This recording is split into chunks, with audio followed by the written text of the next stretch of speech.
Beloved, I bring you greetings from the Inside Studios, and you are watching The Virtuous Woman, a program where we talk about anything feminine, anything woman. Whether the world likes it or not, the world is feminine, the earth is feminine. And so we are here to talk about issues about life concerning women. And I am your host, Susie Osikene Georges. We know women play a very important role when it comes to the overall well-being and health of the family because they ensure that the whole family and everyone around them gets better access to health care and their overall well-being. By doing that, when they are not able to take care of their own selves, they are being judged of not doing enough. And so I would like to ask you, woman over there, what is the state of your health? Today we are going to talk specifically about the mental health being of a woman. Woman, know your mental health. The little that women do when it comes to their health is most of the time centered on their physical health rather than their mental health. It seems like it is one part of issues of life where we, when I say we, where we are coming from, we frown at it, or I don't know whether it is fear or ignorance, or we actually bury it and never want to talk about it. But we know our people are hurting. And so that is why such content like this and more that we see on the net gives us access to make better choices when it comes to our health as women, and also not only us but everyone around us. Family, I am very much excited because I have earned myself another spiritual mom, and she is here to bless us with her ministry. She is joining us right from the UK. She is a woman of God. She has much to do when it comes to kingdom business. She is also the first lady of the Inspirational Charismatic Church in the UK, specifically Luton. Help me with a great pleasure. Help me welcome. It's very much of a great honor to me to introduce to you our mommy, the First Lady, Lady Mrs. Gifty ADU-GYAMFI. Mommy, you are very much welcome to The Virtuous Woman. Thank you. Thank you very much for having me. Thank you to Mommy for honoring when I spoke to Mommy, she was so heartwarming. She just accepted to come and bless us. I never had any difficulty in talking to her, and that about her marvels me. I am so much pleased to have her on The Virtuous Woman. Mommy, some of us don't know you. Me myself, I know part of you, but I don't know much about you. So if you don't care, please can you tell us a bit about yourself, what you do, the family, and some more. Thank you very much. As I said, I'm honored to be asked to join you this afternoon. It's a bright afternoon, Yes. Which is unusual for UK. God has said we are enjoying. Yeah. We thank God for everyone that has joined us. You will never be the same after this particular session. And I would want you to continue to support the ministry of Susie and their family. We thank God and we bring greetings from UK to you all. Greetings now, to you. My name is Gifty, as rightly said. I am a child of God, which I'm very proud to be. And I am privileged to have married a man who is very passionate about the things of God. I have 2 children who are all in the ministry, even in their young age. They still supporting with the ministry work, and they are also in school. I am a trained nurse, and I've been for over 12 years. Wow. At the moment, I'm in the community, and I will say, to be modest, I will say I know a bit more about my field of work, wow. and I'm privileged to share what this afternoon brings with all of you. Thank you. Wow, thank you. So 12 years of being a nurse. Wow. Mommy he has so much information when it comes to her profession, and then I am very, very privileged to have contacted the right person to be of a blessing to us. Mommy, I know that when it comes to mental health, I would say my grandmother will only tell me maybe the person we see on the street who has gone mad has mental health issues. We know less about it, or maybe we pay less particular about it, but we know most people are really hurting when it comes to mental health. We also know that being happy is not only what is of life, but we can be stressed up, we can be unhappy, but knowing when it manifests and what to do is what matters. And that is why we are here. We want to know, as women, our mental health. We don't only pay particular attention. We want Mommy to tell us really what is really mental health and physical health, what connection they have, why is it important for us to know about our mental health. And so Mommy, please can you take us to women and our mental health? Thank you very much. Thank you. If you give me the whole day, I can talk about it. So it's difficult to pick and choose, but I like the way you've streamlined how information I can give. We want to know what is health. We want to know what is mental health in particular, and what women deal with when it comes to their mental health. I cannot start without finding what mental health is all about. And I would like to say the WHO, which is the discipline that governs all health around the whole world. And also to say they've recently been very busy, they've come under criticism and all of that, but it is well. So the WHO, which is the World Health Organization, has explained or defined health. I would want to do health in general, and then I'll come down to mental health. So the World Health Organization, which I'm going to now refer to as WHO or WHO, defines health as a state of complete mental, physical, and social well-being, and not merely the absence of disease or infirmity. So WHO defines health as the encapsulation of everything that makes you as a human being.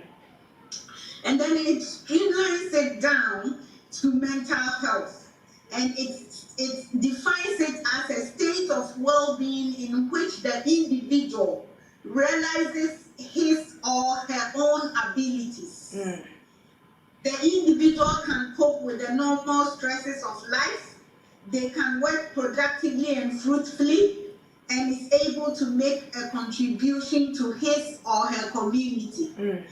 For this afternoon, we're going to refer the individual as a head, because we're talking about women and mental health. So WHO is trying to say that when we say someone's mental health is solid, or when we say someone has mental health, or someone is mentally healthy, we mean people who go through the normal stresses of life. However, they are able to be resilient to it. They are able to withstand it and go about their duties daily with no issues at all.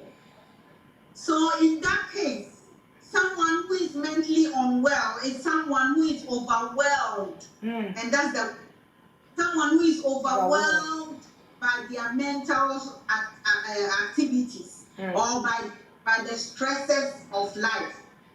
And I must say here, we all go through stresses. I was about to say, Mommy, we all get overwhelmed. we all get stressed up. So do we all have mental issues? So that is another line of discussion. So we all go through, you wake up in the morning, things might even start going wrong right from when you wake up. But it's your ability to deal with them and overcome it, throw it away to the back burner, let the issue go its way, or once you dealt with it, you don't take so much of your strength dealing with it in your mind over and over again. That is what makes you someone who is mentally strong or who is mentally healthy. Wow. We are all learning. We are here to learn. What mommy is saying makes me understand it from this point of view, that we need to know ourselves and know when we are going overboard. Know our strength, what we do rightly and what we start doing that is not of us. Wow. So then, mommy, it is very important that we know people around us also know us and know when we are going overboard or when we are overwhelmed by the situation around us. That is very important. So you need to, as you rightly said, you need to know your strength. You need to know your capacity. You need to know your capabilities, the things you can take, and it will not overwhelm you. And so someone will lose a loved one, which is a stressor. It's something that can easily take someone over to become mentally unwell. And two people, so someone will deal with it, they will do the burial, they will do the funeral, they will go on to do all the necessary rites depending on their culture, and will go through it and throw it behind them and move on. That does not mean they are stronger than you, but it determines the way you take it, your ability and your capabilities. And the other person will go through it and be completely broken. They might not be able to pick themselves up again. They will not be the same person they were before that bereavement or tragic situation happened. And then it will be to those who are around them to begin to ask questions or to begin to pick them up, to begin to encourage them.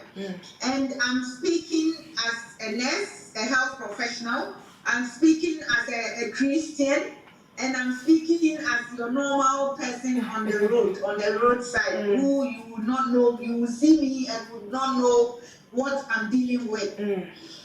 So some of the symptoms of mental health issues, some of the things that you would see, that will make you identify that this person might not be their natural selves, or might not be how they normally are, is that you begin to look gloomy. If they used to smile, their smile will not be coming anymore. If they used to be active, they don't sit around for long. They always like to get on with things, get up and go. They are sociable, they meet friends, they want to talk on the phone with loved ones that are not close by. They will all of a sudden begin to stop. They will begin to spend more time sleeping. Wow. Sleep, we all do sleep, but you will begin to pick up that this sleep is unusual.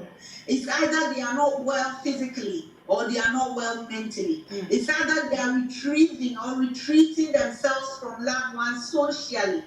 And all of those things are symptoms, or they are things that you look out for when you want to know.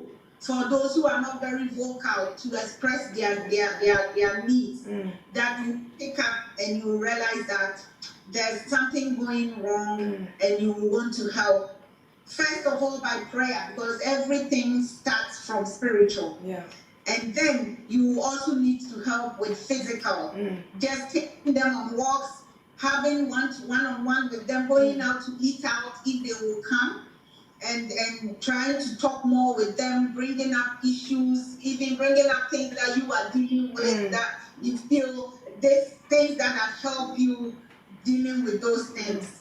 That will Mommy, help. is there a particular age that these issues begin in? Let's say, because we are talking about women, in women, is there a particular age where this such issues begin in women? Okay, I would say no, and I would say yes, depending on what type of mental health, because we have different Right. types, so many, which Okay. I will mention. Yeah. Give me a few minutes, and I will go through that. But it depends on what type. When it comes to depression, which is a type of mental health, or anxiety, which is also a type of mental health, panic attacks and all of that, it does not know any age barrier. Anyone, children suffers from depression, and we call adolescent mental illness, and they will begin to harm themselves. They will begin to stay away from their friends they used to go out with. They will begin to eat wrong, and so it will affect their weight and their health, their physical health.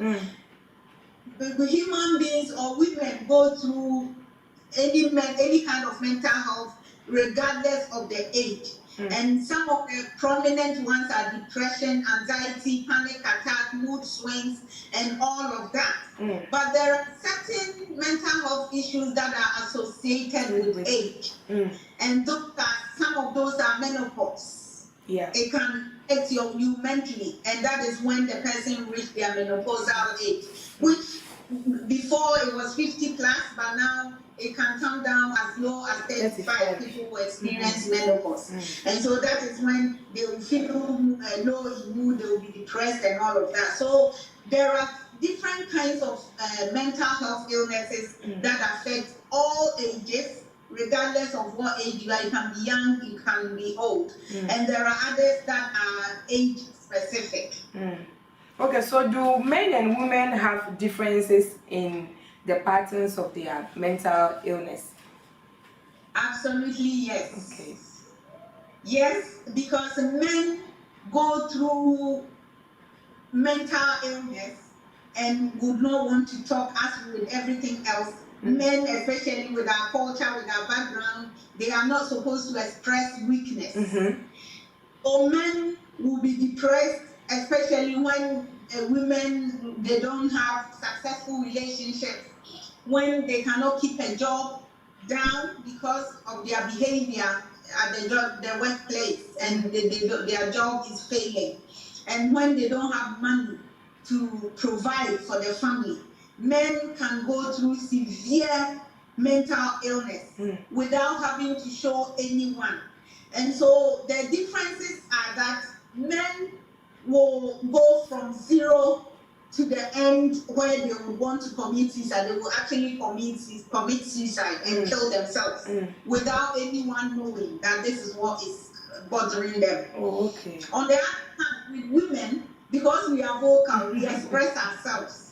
Because we were made, as Genesis 2 verse 3 to 23 says, God said it was not good, coming down from 10, it speaks all the way down to the 24, where it said, he said that it was not good for man to be alone. So God intended to make man a companion, as someone who will come and help him.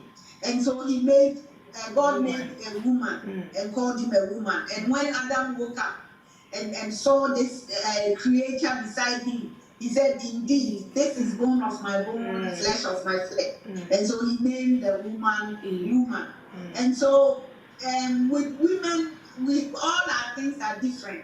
And then someone said, men should not go on a hunt to understand us. Because we were made when they were sleeping. Someone who was made when he was sleeping, you cannot fully understand them. So you just have to be with them, stay with them, go with their flow, and you'll be at peace. So women, we express what we feel. And so we will be able to tell someone, and they can get people to help us as we go through the stages of mental health illness. But with men, it's difficult, and so it can end tragically very soon without anyone picking up on the symptoms and the signs that they are going through hard time. Wow. we are learning a lot. I thought that women were much more vulnerable when it comes to mental health. Like, so mommy is making us understand that even the survival, women are tend to survive more than the men, because men really goes down. Suicide rate in men is higher, 3 times higher than in women. Wow. Because they are not expressive of their feelings. Okay, mommy, you can continue for us. And so we've talked about a woman, we've talked about mental health, we've talked about some of the symptoms. So I'm going to go through quickly so you know what some of the things to look out for when you say mental health illness. And I said I'm talking from a professional, a spiritual person, and then your normal person that you meet on the streets. And so, because I'm a Christian, I know with anything that we see physically, there is a spiritual background to it. Now, with the treatment of mental health, you need all you need all hands on deck to be able to find your healing. And so you don't only rely on prayers to get healing from mental health illness. Just as some people don't only rely on prayers for their physical health. And the explanation is across the board. Physical health, mental health, and social health is what makes you a complete healthy person. So if physically you are healthy, but mentally you are not, it means you are not a healthy person. And also socially, you are antisocial and you can't make good friends. You know, you can't go through a day without doing all the social things that any normal human being should do. Then you are also socially unwell. So I'm going to mention some of the few. I will just tip on it because of our time, and I will move on so that we know if you are experiencing any of this, not like your normal level, your normal capacity, but you can see you are being overwhelmed, then you know you need to seek professional advice and professional help.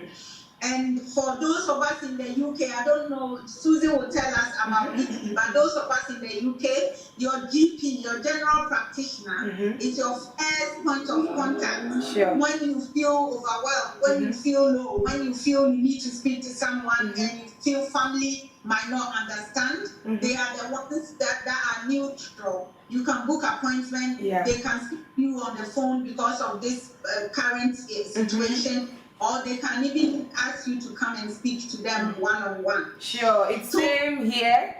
It's same here, and there are even centers where it is only for women, that when you have troubles, you have problems, you are overwhelmed, you can just go and talk to them. Brilliant, brilliant. So some, and not exhausting all of them, some of the mental health issues are agoraphobia. Agoraphobia is fear of open spaces. When you see so many people gather, you can't stand. You can't stand with it. You need to move away from that place. Otherwise, you start sweating. You will start behaving oddly.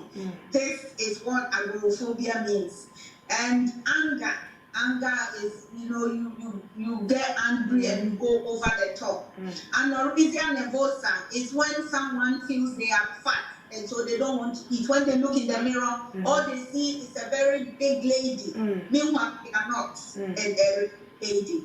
That is a mental health. And so they don't eat. They don't eat at all. If they want to eat because people have gathered, they will eat, but as soon as they finish, they will go and get rid of the food through different ways, which I don't want to mention, so people will pick up on it. We have antisocial personality disorder. People cannot form cordial friendships. They cannot be with other person. They are always alone and they always want to keep to themselves. Recluses. This is what that means. Antisocial personality disorder. We have binge eating disorder. Someone will go and buy like 10 beef burgers of McDonald's or 10 beef beef burgers or Burger King.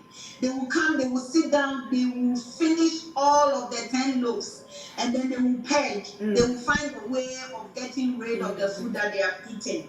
We have bipolar disorder, people who are very quiet on the one hand and can become extremely hyper on the other, and in between they fall very depressed in between those two manners, and that also needs treatment. There are treatments which will come to treatments. We have body dysmorphic disorder, which is people who change their body from what they were. So people who go and do their mouth, they will do their breast, they will do their bottom. You will see me, Susie, in a few weeks, and you cannot recognize your mama because mama is gone, and that this chubby cheeks, mama is gone and reduced it. My face is now becoming like one.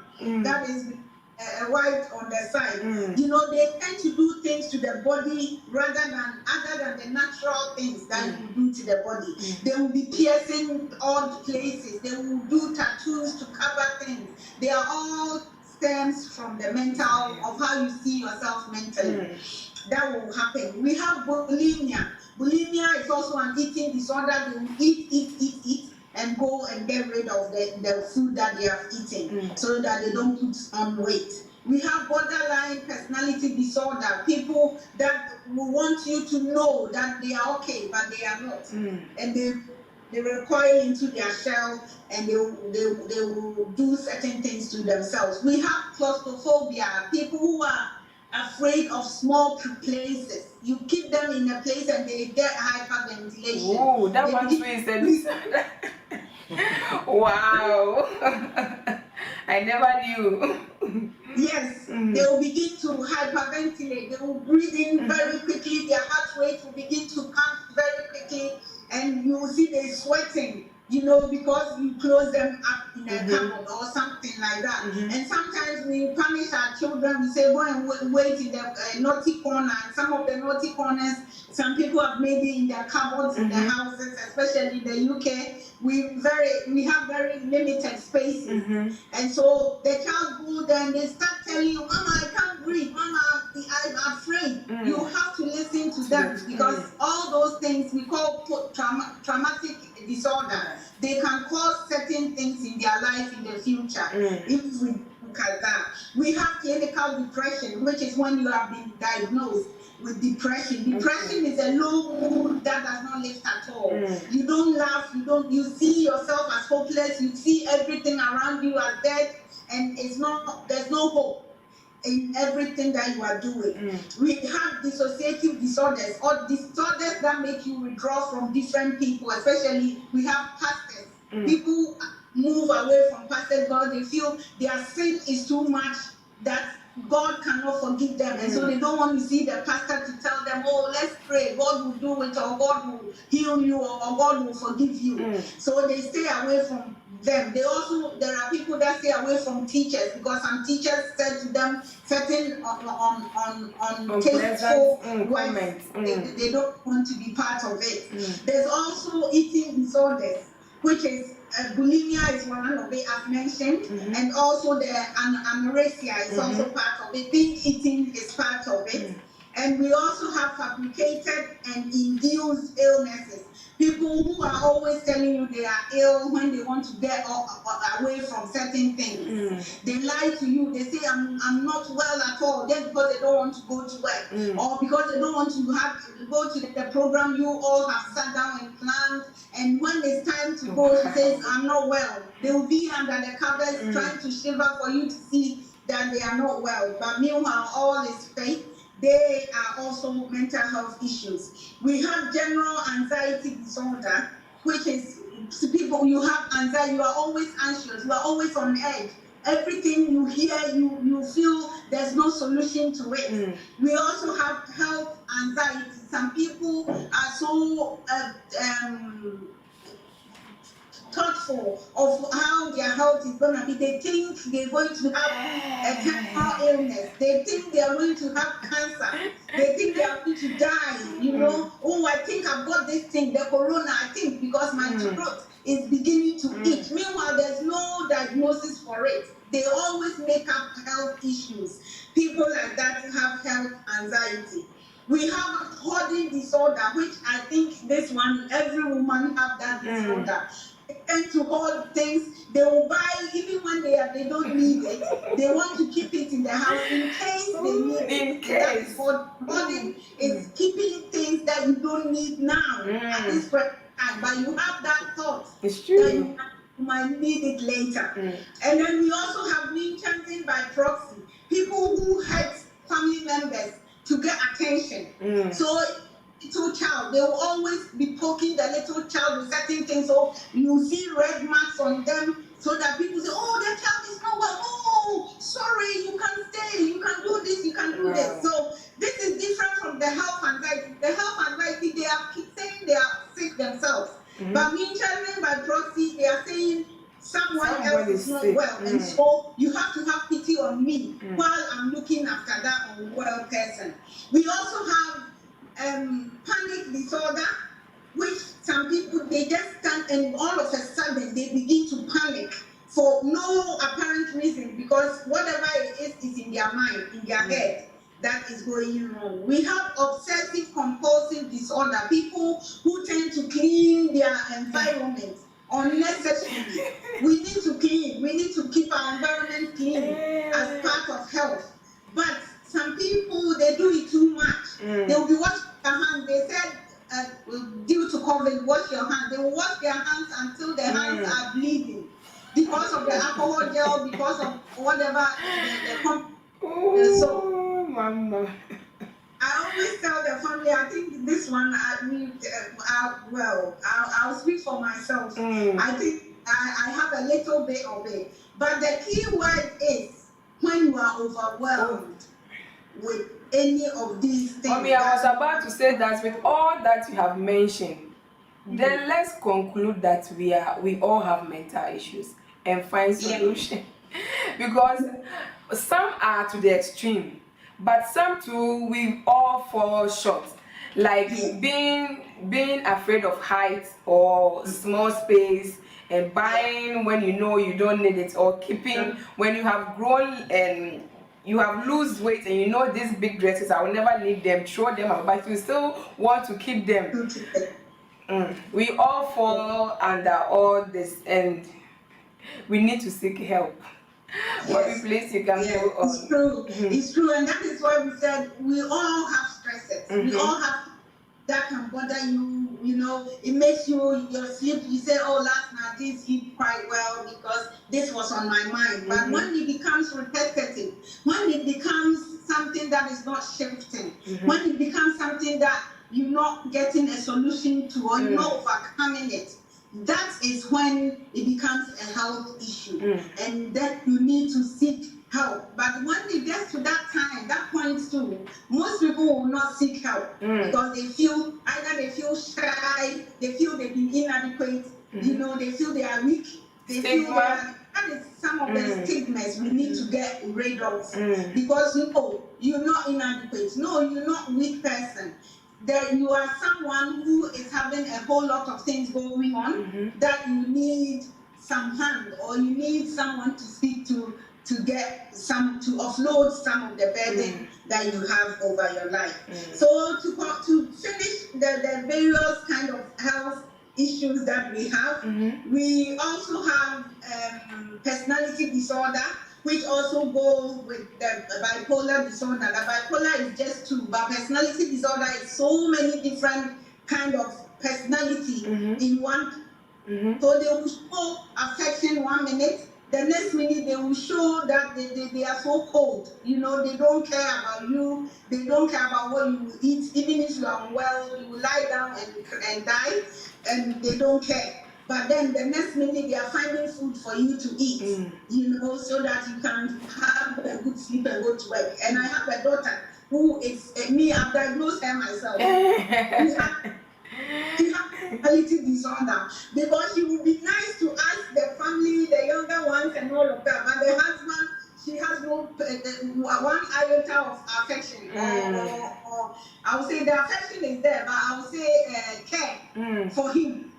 Whether he will eat, he will sleep, he will get up, she doesn't care. But she cares for everyone else. So if personality disorder, I don't know. And I always tell her, you got it. And she's a mental health nurse. Oh, that's very strange. So she should treat herself before she come and treat anyone else. There's also psychosis. People who feel people are watching them, people are talking to them, they can hear noises, they can feel the CCTV in their houses when there is nothing. No one is being there, no one is intruded in their privacy, but in their head, they are psychotic. They want to harm themselves. They want to harm someone because they think they are the cause of all their misconduct or all their mishaps on earth.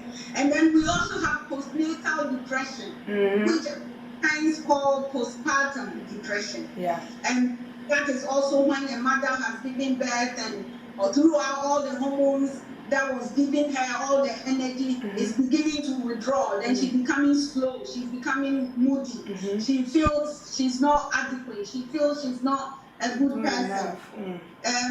She feels she's not able to look after the child. All of that combined, and the baby is crying. She's not having enough sleep. And all of that, they all come together to form postpartum depression, postnatal depression. We have post-traumatic stress disorders. Those are disorders that people go through.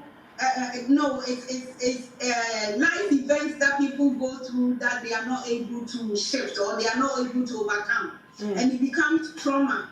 They become traumatized with it. And then it became a disorder for them. This was initially something that soldiers used to go through, but research and scientists have found that anyone can go through it. People that have gone through rape can have post-traumatic stress disorder. People that have gone through a difficult pregnancy and labor can go through post-traumatic stress disorder. People that have gone through a very bad experience with relationships, they beat them, they were, almost killed them, they can have post-traumatic stress disorder. There's also psychotic depression. The psychosis we were talking about, people who feel people are wishing bad for them, they think someone is watching them, they think they are hearing voices. That also can be seen in schizophrenia. They also have a form of depression where they will go so low, they will go sleeping most of the part of the day, sleeping for days without them coming out.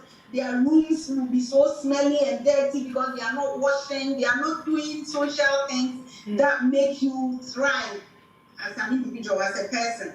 And then there's also schizophrenia, which I mentioned briefly. They think they are hearing voices, they are seeing things, and they know when the world will come to an end. And so they will tell you, don't get this vaccine because they put certain things in it. And so they will be wanting to recruit other people into it. Don't do it.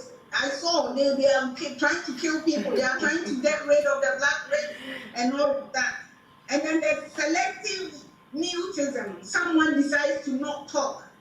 And this one famous lady, Maya Angelou, she went through 10 years or even more of not talking to anyone. So they thought she was mute, just like that. But it was due to post-traumatic stress disorder. She had been raped at a very young age.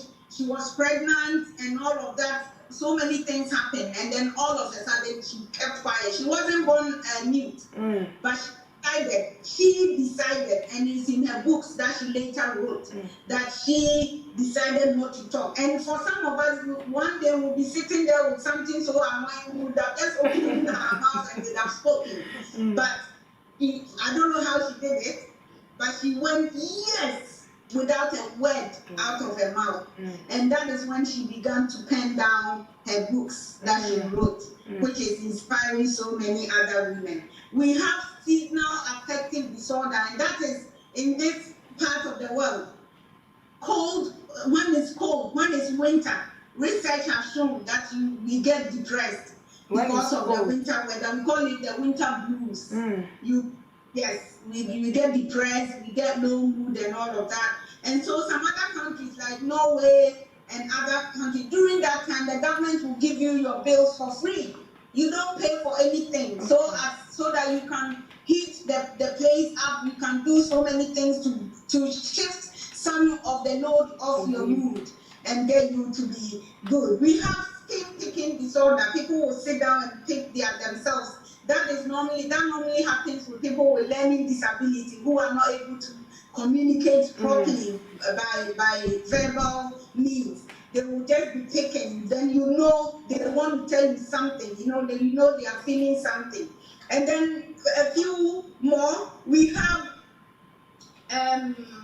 social anxiety, and I mentioned that in the beginning, that people that begin to retreat from social activities, they begin to move away from their social friends, they become recluses, people who want to stay indoors all the time. We have stress, which we all go through. Stress is a daily thing, but if you are not able to overcome it, then you find yourself mentally unwell. And then last but not least, we have hair pulling disorder. People will take certain area of their hair and that place will be bald. And so they will have to be wearing what I've got on, a nice thing to cover it up. And I have kids in the university who she will always study and will be doing this, and so that area was always bald. But that was only during exams, and examination times brings all sorts of mental health issues into people's life.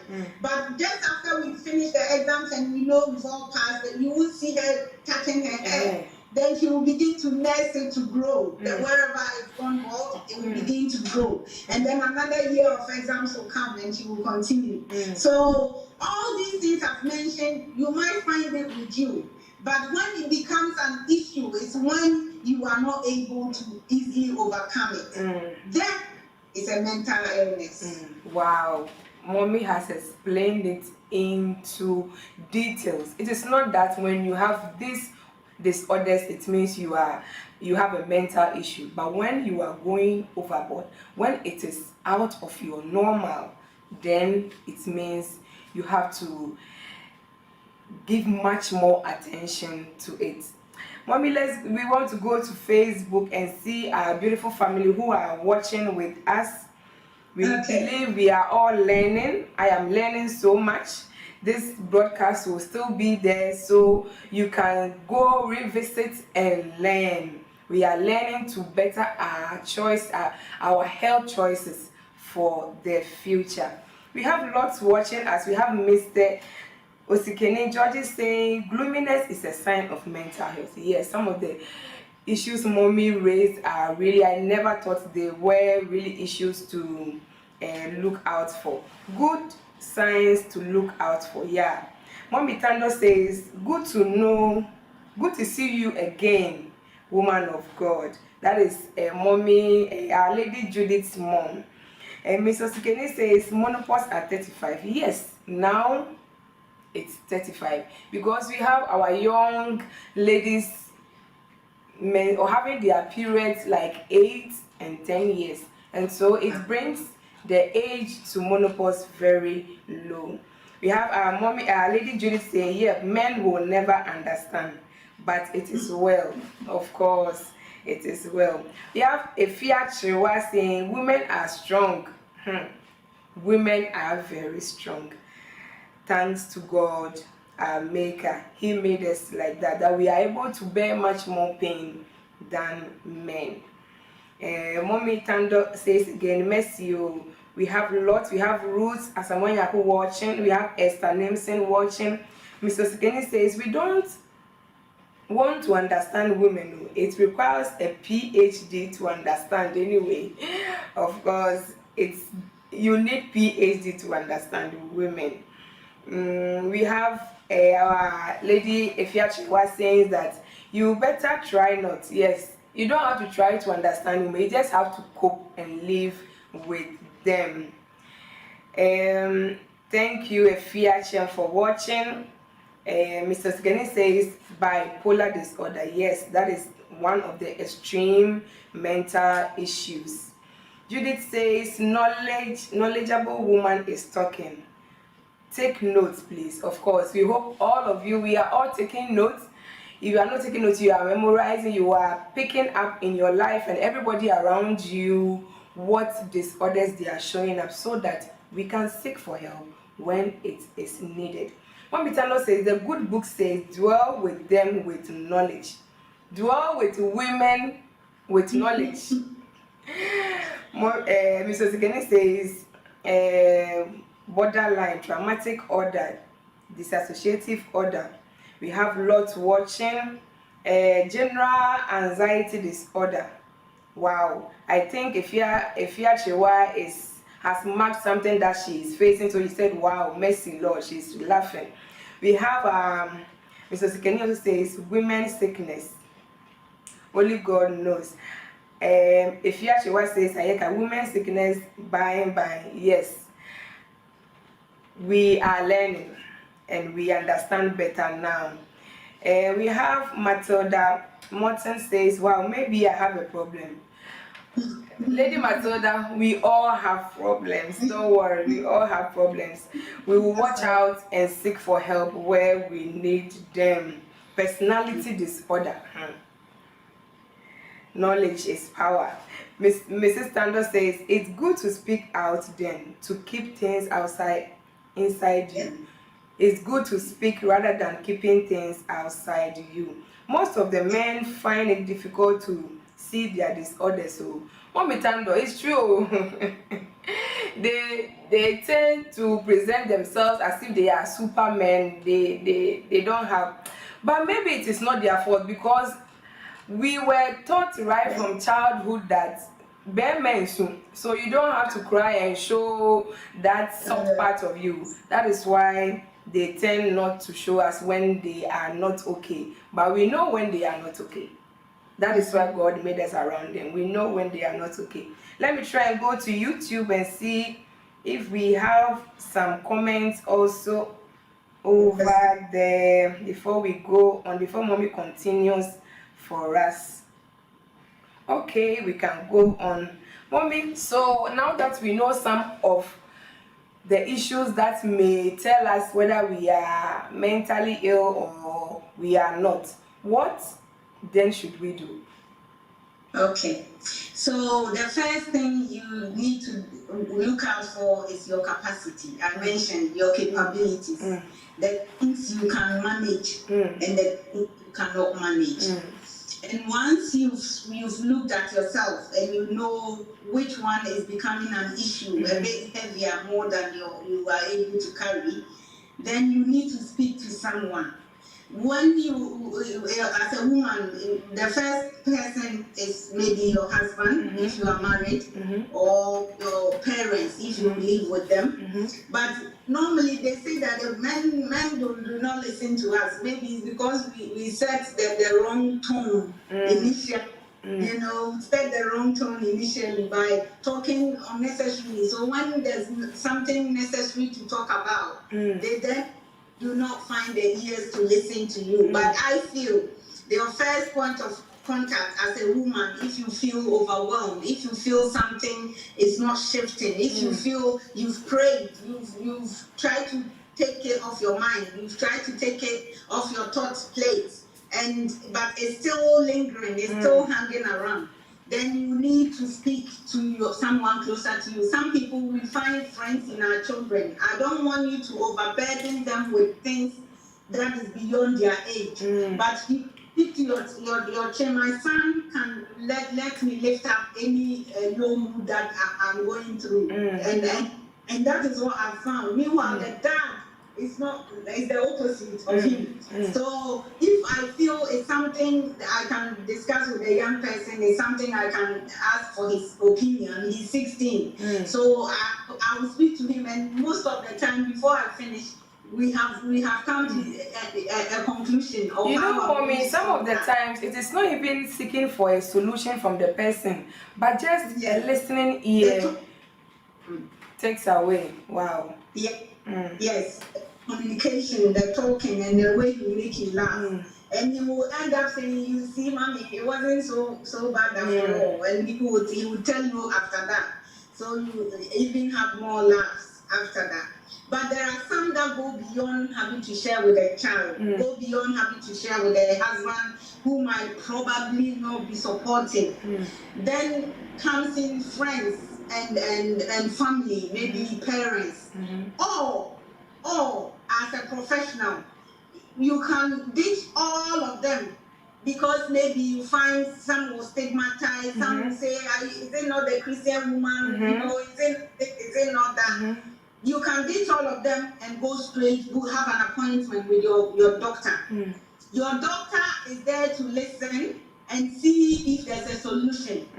If he's a general practitioner, he's not specialized in one particular area and he needs to make a referral. It is professional duty. So it is for all of us as professionals to refer you to someone who is able to help you. And we're going to talk briefly about some of the symptoms, and then we'll go on to treatment or help that will come out of it. And so nip me if I'm eating into your time, because I told you with this topic, if you allow me, I will talk the whole day. We don't have very much time, but I think you can put everything in for us so that into a bowl. Yes. Okay. So feelings and symptoms, feeling and symptoms that can affect everyday life. So I said to you, we go through things every day, but sometimes you are being stopped at a particular junction and you cannot go over it because of what you are feeling or because of what you have on your heart. Feeling and symptoms caused by life events, and I mentioned it, that bereavement is one main thing that can cause depression, anxiety, even lead on to psychosis, because you then blame people that they killed the person, meanwhile you don't have the evidence for it. And there's also feeling and symptoms in younger and older people, and I mentioned there are certain things we all can have it, but there are certain mental health illnesses that can only be experienced as you're getting older. And the mechanism in the brain part of the part of the brain that produces the chemical that helps with your happy mood begin to not function so well because of age. You can also have some of these things. And also understanding and getting help for mental health behavior. So you need to know the balance between a normal behavior and then ones that needs attention or the ones that needs someone to take care of. And then understanding behaviors in young people. We have adolescent specs. And those times you can see, and so people say, oh, teenager, those ages, they have so much adrenaline coming, building, it overwhelms their body, they begin to act unnaturally. If they are into sports, they will play and play and play, they will never even get tired until they hit the bed, and you know they won't wake up till the next day afternoon or something like that. And some of them, the younger ones, the women, as we are more concentrating on women, the young women will then begin to channel it into having affection for men. And you talk and talk and talk, and they will not. They think they love them more than the parents, or they love them more than the friends around them. So we have to be careful when it comes to the young age. We need to be able to know how to approach it.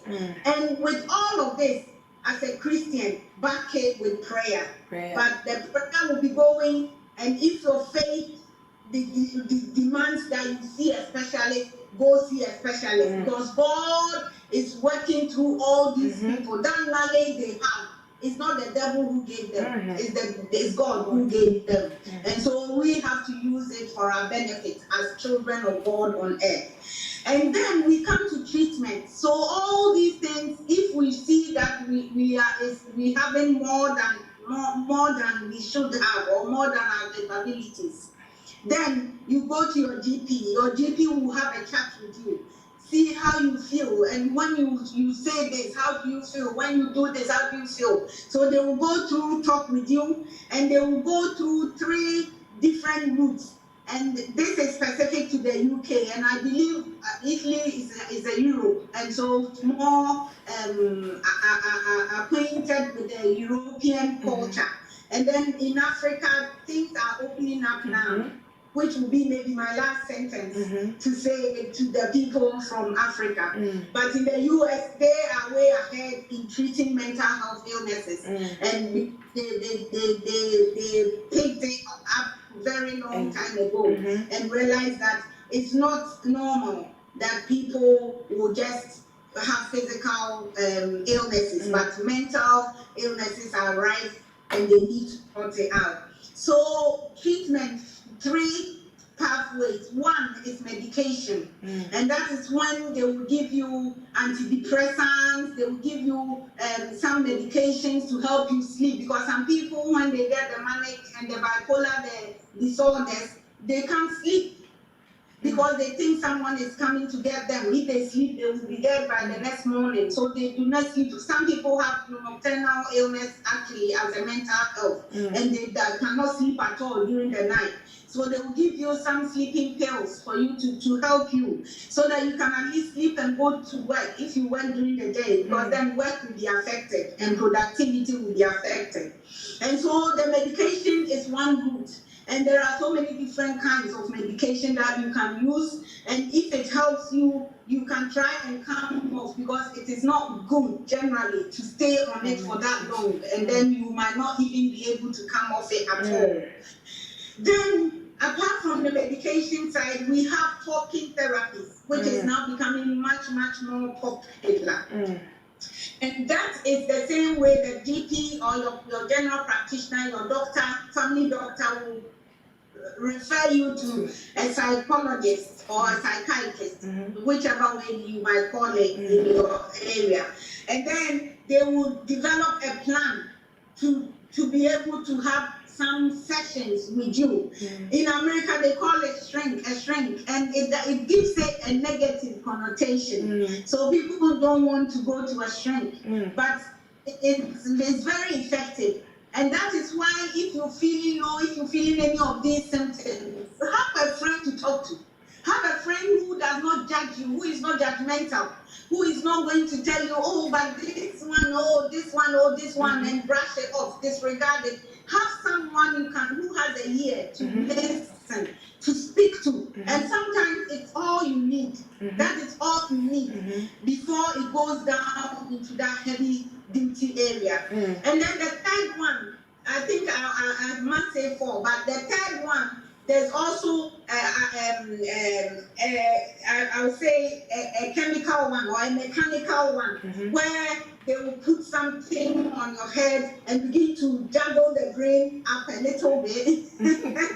That is extreme, but it works, because they feel maybe the brain is too dull, and it's letting you stay in some mood that you don't necessarily require. So they will do it's all done with professionals under X-ray and everything. So whenever it's happening, they'll be seeing it on the screen. So it's not anything a no-no or a no-go area.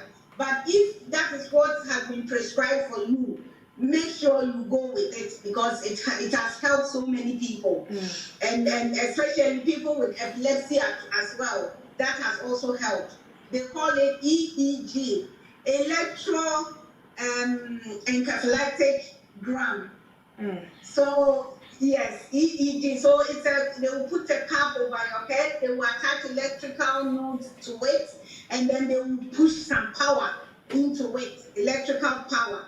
And the way I'm describing it, someone might say, oh, okay, no, it's going to shock me. But that is a pathway of treatment for these heavy-duty mental health illnesses. And it has worked. People are coming out. If you go on Google and look at it and go on Siri and check it out, you will find people that have gone through it and are telling you that it has helped them.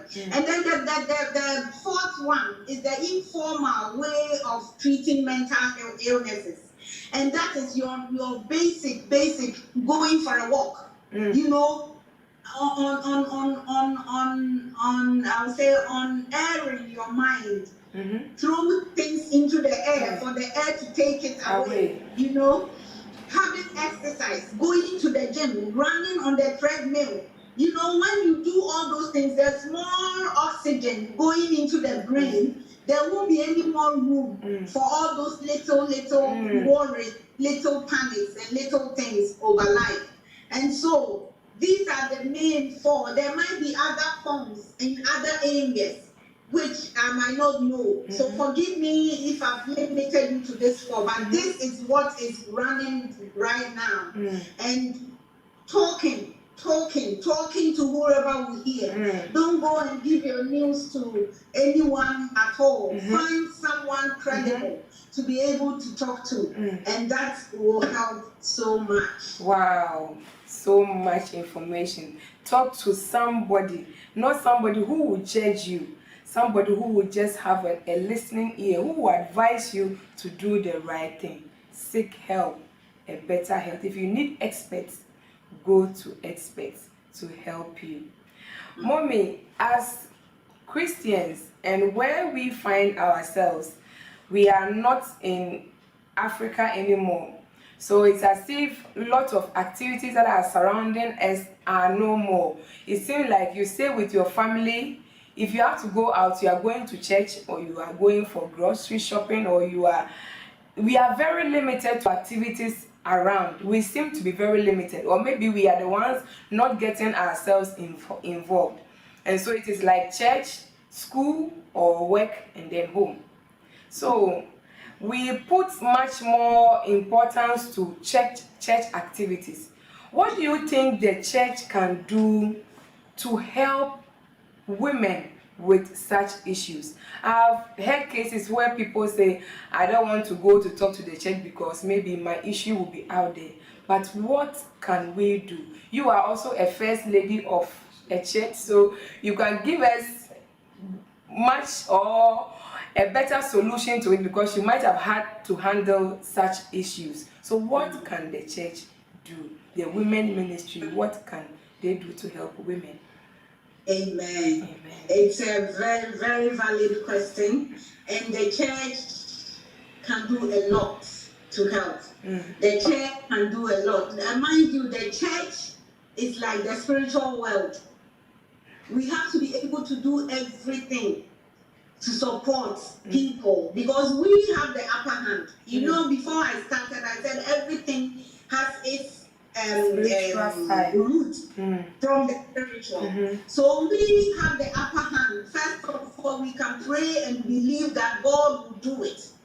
But then we also have to let the knowledge that God has imparted to some people also be used for our benefit.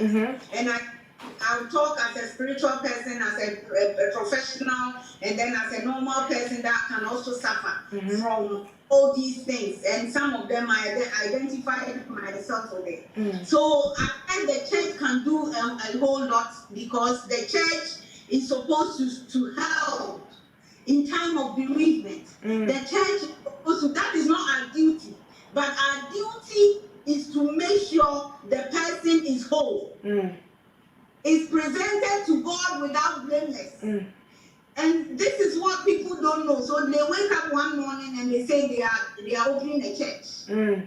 But you have a duty that is beyond you just wanting to open a church. You just wanting to set up a gathering and call people and say lies or prophesy lies unto them. The church is representation of God's kingdom on earth. And so the church should be able to help if they identify. Number one, you know, we should be able to see our children that come to church every day, every time. We should begin to see changes in them. And if you are observant enough, you should be able to approach them and say, so, Gifty, I've seen this with you recently. Is everything okay? What is going on? Sometimes just that question will let them open up to you. And you'll be able to hear them and then do what you can to help them. But then we have other departments also in the church where every active member should be able to associate themselves with. Because those are small gatherings of people in the church, you will also be your brother's keeper. You will also be your brother's helper. They might say one or two things to you after meeting, your cell meeting, they normally call it, or departmental meeting, and tell you that this is what is going on. And if you are not able to help, then you go on to the next person and the next credible person. And I'm always saying this because there is this era we are in that people have lost hope in the members of the church, even in the leaders of the church. And that is so sad because we should be able, with the help of God, to be able to pastor and to shepherd the children, the people in the church. But we have now turned away, and then we are eating them up. We are selling their stories. We are selling everything that they've come to tell us. That is not good of a great shepherd. Timothy says a person who has taken on the pastoral job, the evangelical job, the prophet's job, the apostolic job, and the teacher's job must see themselves, one, as faithful. When you are faithful, you don't go between two people and discuss two people's affairs to each other. And that is one thing we as leaders, if you find yourself as a leader in anywhere, in any area, make sure you discipline yourself in this area, because then we'll be able to help the people in the church, or we'll be able to help ourselves as members of the church. The church is able to do all through Christ who strengthens us. But because of certain things that we've allowed to happen, people don't have confidence in the church anymore. And so that is why I said, if you feel you don't feel confident in anyone, either myself, whoever is there, out there, go to your GP and let them know, this is what I feel. This is how I'm feeling. This is how I'm trying to deal with it, but it does not seem to be working. So what is the next step? And they have a duty, just as the pastor and the people, the leaders in the church have a duty to have covered you, to have sustained you, to have helped you in your need. They also have a duty as worldly professionals to point you to the right direction. There should be more youth organizing youth programs. It shouldn't be the whole church organizing it most of the time, because we might not be able to identify with that age group. The youth should be able to gather people and their age group, their young people, and be able to do things that suit them. Energetic things, the sporty things, even watching gospel things on video together. On those sites that they have on their phone can help them, and discussing it afterwards can help them. The church can also create, in my church we have the James Club. People have dedicated to donate to that club. And so if you feel you have any need that is physical, because it's not every need that is mental, it's not every need that is spiritual. Most needs are physical. You don't go to the grocery store and ask and pray and get what you need at the till. So we need to be able to also add that aspect into the church, that you support them. All my years as a Christian, number one, as a Christian, I see myself more as a Christian than all the other things that comes with my name. Because Christian, first of all, is what has gotten me to this level of maturity, level of Christianity. And those who believe in tithing, those who believe in sowing, those who believe in giving, when people have their children, you go, you give them, they never lack. They never go and ask for help. Because God's word is faithful. God says, I will provide to those who do so. Even if they don't do tithe, they don't do offering, that James Club is for everyone. It's for, if you come to the church today, you finish church and someone make known to you that we have a club like that. There are two people in charge. They are elders, also part of the leadership in the church. They will sit down with you, find out what you need, and they will give you the money to go and get it. So the church must be able to arise and do more. And let this stigma that, oh, the church, I'm not going near there, the church, I'm not going near there.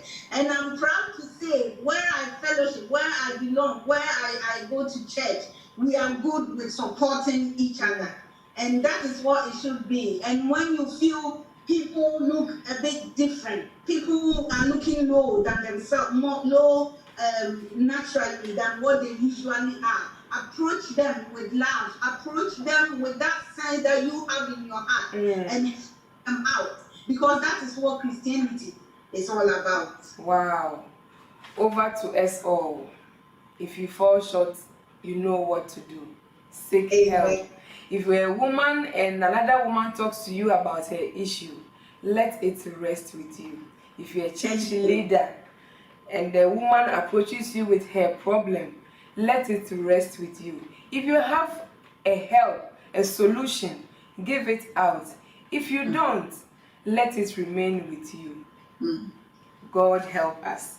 Mommy, I hear so much of women who have mental disorders being associated to their partners. Like it's because of the relationship or the marriage. And I know single moms, ladies who are not married, people have issues. But most of the women, when we have to talk about why she's going through that, most of the time after childbirth, they've had their children, then you see the woman is not okay. What can a husband do to help a wife who has a mental disorder or has seen that she is developing mental issues? Thank you. I mentioned earlier that the closest person to a woman who is going through, if they are married, should have been the husband.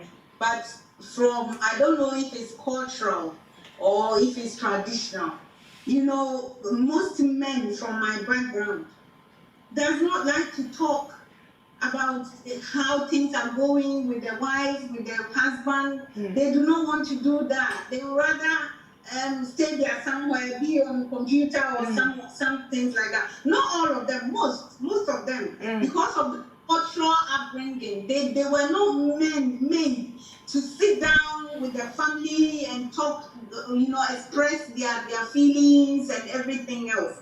But some of us who have moved over to this place and are wanting to learn, we have adopted that. And so I know for a fact that my son will be a husband that will listen to the wife. Wow. Because that is what we've said. We've set that tone, that we sit down most of the time, 2 times in a month, or maybe once in a month, if that month was packed with so many things. For everyone to say what they have not, you know, they feel is not good, they have not done well with it, or what they feel they want to share with us so we can do better as parents, as siblings, as mother to daughter, as mother to son, and as husband and that. We need to change our attitude. If we say we have moved from Africa, from our birth countries, and have moved here, and we are bringing our children up here, they are picking the culture up here, and we are all serving God this way, then we need to change certain mentalities to embrace being able to talk and express and show each other affection, show each other our issues, share with each other the things. Then things will not escalate even to get to in places that things get to. So we should change our attitude. We should be able to have husbands that want to sit down and listen. Listen. Now that has become part of the counseling process when you are going to marry, in where I fellowship. That you will listen to the woman and not just brush her off as, oh, you talk too much, oh, you too, I'm tired, so let me rest. Because that is her avenue, that is the way she expresses herself. Women express themselves, so if you listen to her, you will have no problem with her. But if you don't want to listen, then it will go in your ear, the nagging back. It will go in your ear, until you succumb to it. So for you, as a wise man, listen to your wife. And listen well, and listen to find solution to whatever things she feels she's going through.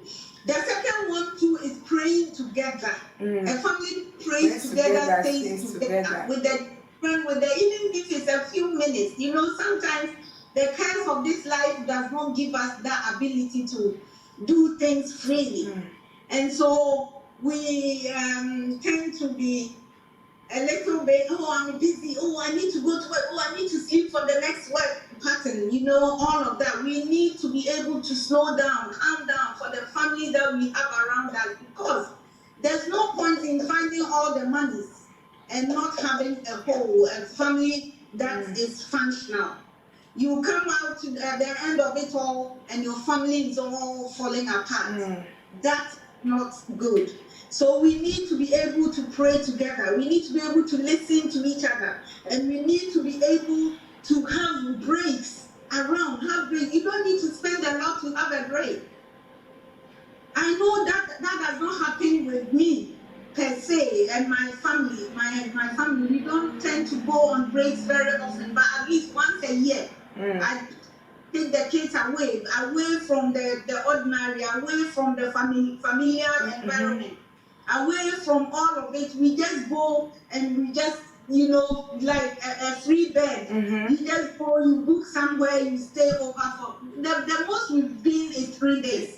But it's a whole world of good. Go away. If you have the resources, go away to all these beautiful places we see online. Listen, money you are packing and keeping when you are unwell, it's people that will come and enjoy it. Meanwhile, you did not enjoy it with your family that you are having it with. You know, you are acquiring it with. So let us be wise and be able to ask God to show us the way to enjoy this life and enjoy the one that comes after it. So that we will all have free minds. We will all have minds that is not ill, but minds that are strong, resilient, and determined.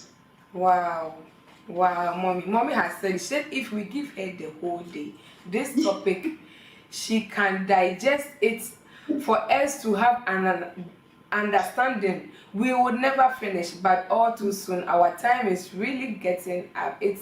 It's already up. Our time is up, and so we'll ask mommy. We want to first of all thank her so much for the privilege to have a bit of her ministry to bless us with it. Mommy, can you give us please your last words? Okay, so my last words is in twofold, just briefly. And John, 3 John, it has only one chapter, and verse 2. And I want to read from the Message version. So I will want to read. It comes together, so pardon me if I go over it. It says, the pastor to my good friends Gaius, how truly I love. We are the best of friends, and I pray for good fortune in everything you do. That is what I want.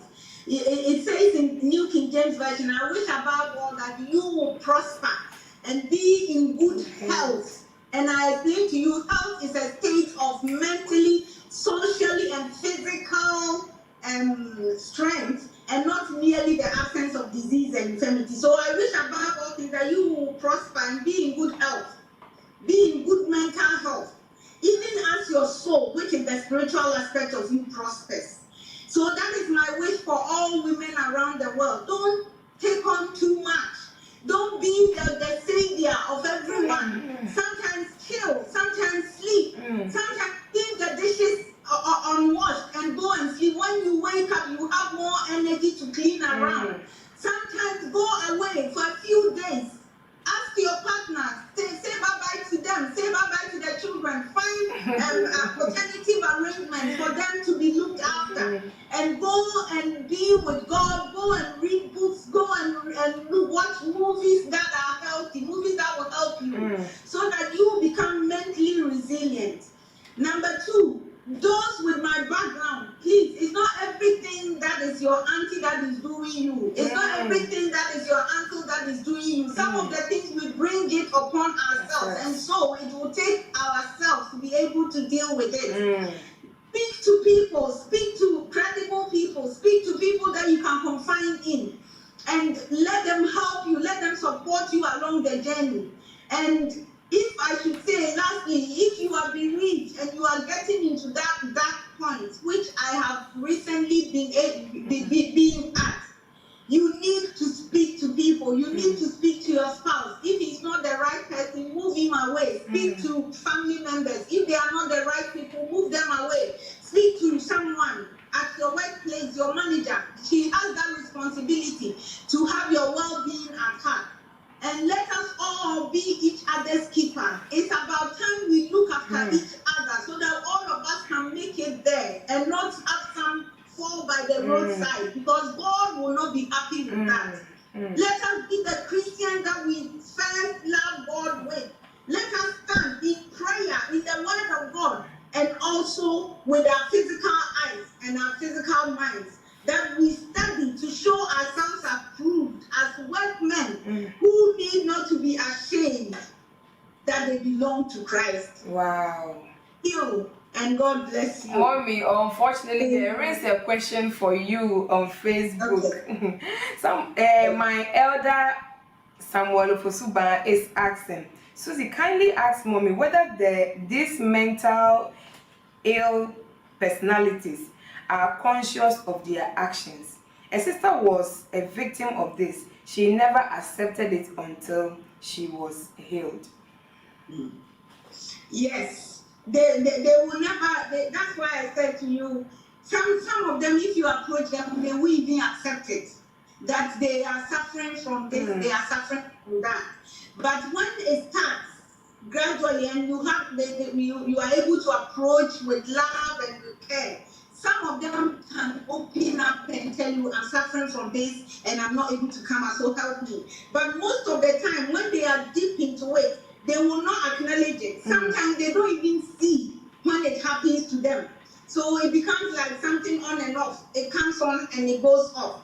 And the personality disorder is something like that happens. But there is research also to say that whenever they are in any particular personality, they know what they are doing. And so they are trying to say we shouldn't pity them too much.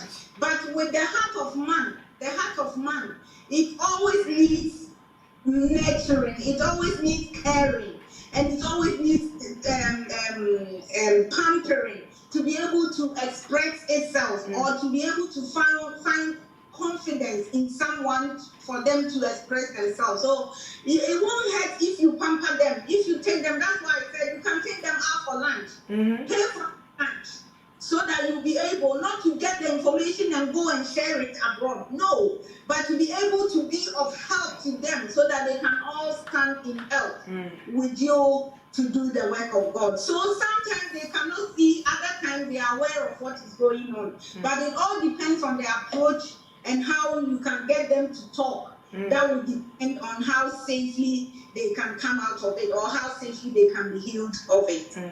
Wow. I believe that when they don't know their action, they don't know what they are doing, then it means handling them or finding solution will be very difficult. So you need very much patience. Thank you so much, Mommy. Women out there, you have heard Mommy. She has given us lots of information about our mental health, which is going to help us to make better choices. And so, to you woman out there, you don't have to be everything. You don't have to be all over the place trying to do, as Mommy said, everything to be perfect. You don't have to be a superman. You don't have to be a super single mother, a super single career woman, a super wife. You don't have to be all that. You just have to do what you can do. You need to bear in mind that when you suffer all this, or when your body claims you, nobody will be there to be counting what you did. And so it is very, very important that we pause and see when we are getting overwhelmed by our actions and find solution. It is said that good health is something, it's not something we can buy. It is Mm-mm. nothing. There is nothing more important than our good health. It is our principal asset. And so, seek help when it is needed. Surround yourself with the right people who can give you better solution. Somebody who can hear you talk, to say what you feel. Sometimes, as I said, just a listening ear will help Yes. you. So, we also know that feeling or all those disorders can be part of life, but the most important thing, as mommy said, is how you deal with it. Yes. Is how you deal with it. And so, to the virtuous woman out there, I just want to tell you that be the best you can be, and also take it one day at a time. Mommy, thank you so much for being Yes. of a help to you. We are so much grateful to have you on The Virtuous Woman. Listeners, thank you so much also for spending time with us as usual. We know that our God will richly bless you. This Amen. is The Virtuous Woman. Bye for now. Bye-bye. Bye, Mommy.